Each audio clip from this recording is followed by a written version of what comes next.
Get your buckshot ready. It's hunting season for white-tailed deer.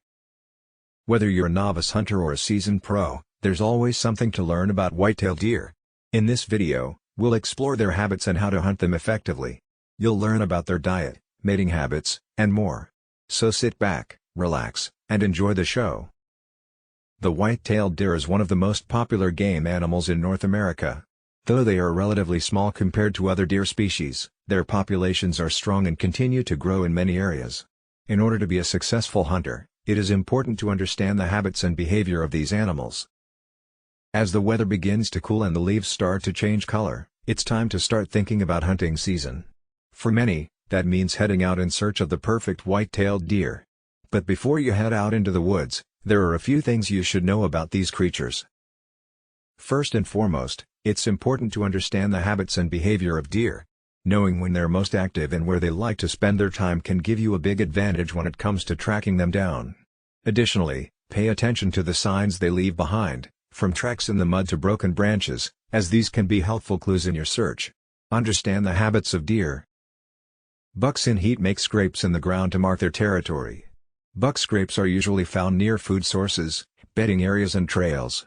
Bucks will also scrape on trees and fence posts to leave their scent.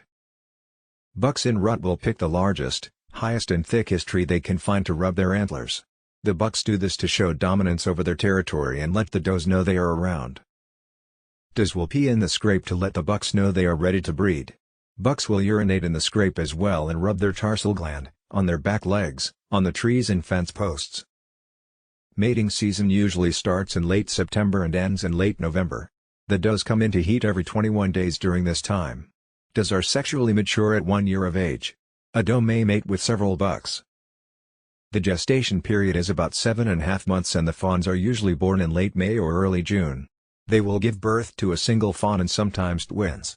Fawns are able to stand within minutes of birth and can run within an hour. They are weaned in about a month and will be independent by the end of summer. Fawns weigh from 8 to 10 pounds at birth, but double their weight within the first month. After that, the does will lead their fawns to more open areas where they can graze. The average weight of a buck is 175 pounds and the average weight of a doe is 145 pounds at maturity. The lifespan of a deer is 10 to 12 years in the wild, but in captivity they have lived to be over 20 years old. Deer are ruminant mammals, which means that they eat grass and other plants by first regurgitating the food in their stomachs and chewing it, then swallowing it again to digest it. This process is called rumination. Deer will follow certain paths or trails to and from their feeding areas. White-tailed deer are mostly active at dawn and dusk. During the day, they will bed down in areas with dense vegetation for cover. Their diet consists mainly of plants and herbs, but they will also eat acorns, nuts, and berries. White-tailed deer are social animals and live in herds made up of does, females, and their offspring. Bucks, males, will generally live alone except during the breeding season. Bucks are known for their large, long-antlered heads, which they use to help them detect danger. They also have a keen sense of smell and excellent hearing and eyesight. In fact, their eyesight is so good that they can spot danger from as far away as 500 yards. Deer are herbivores, which means they eat only plants. This is not good news for farmers, as deer are known to eat crops. They can also damage trees, such as apple and pear trees. Of course, having the right gear is also critical for a successful hunt. This includes a high-powered rifle, a reliable binocular, plenty of ammo and of course let's not forget about bow or archery. The best archery or bow hunting is a crossbow. It's a must for any serious hunter. The most powerful weapon that you can use when hunting is the high-powered rifle and it's also very accurate with the right scope. Most hunters use portable tree stands or a blind to be able to get closer to their prey. This makes it easier for them to get a better shot and avoid the risk of being seen. With that being said, the first thing you should look for when choosing hunting clothes is if they are comfortable.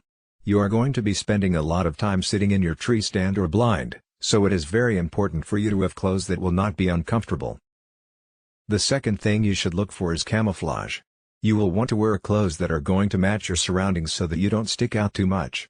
When it comes to camouflage, you should look for clothing that will blend in with the trees and other natural elements in your area. The third thing is try not to make too much noise as deer have very good hearing and will be able to pick up on any sounds that are out of the ordinary. The fourth thing is you should wear clothes that won't make you sweat a lot, as this can attract mosquitoes and other pests. Finally, wash your clothes and you as well in a non-smelling detergent and soap. Dry them outside or if you have to in a dryer to make sure there is no smell on you or your clothes. Also make sure you get you some deer scent, deer antlers for rattling or a grunt call. You can use this to attract the deer and make it easier for you to see them. I hope these tips help you out in your next hunting trip. There are many different types of hunting that you can do. You can choose from moose, duck, elk or even bear hunting. There are many different areas where you can go hunting and there is no shortage of animals to hunt. It is important that you make sure you are a good hunter before you go out there to try and make a kill. You should do a little research on the internet to find out about the different types of hunting that are available for you to go and do.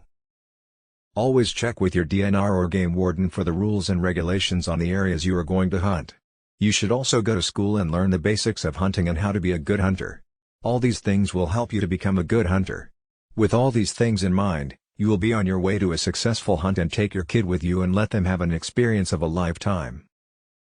Hope you enjoyed the video. Please like, share and subscribe.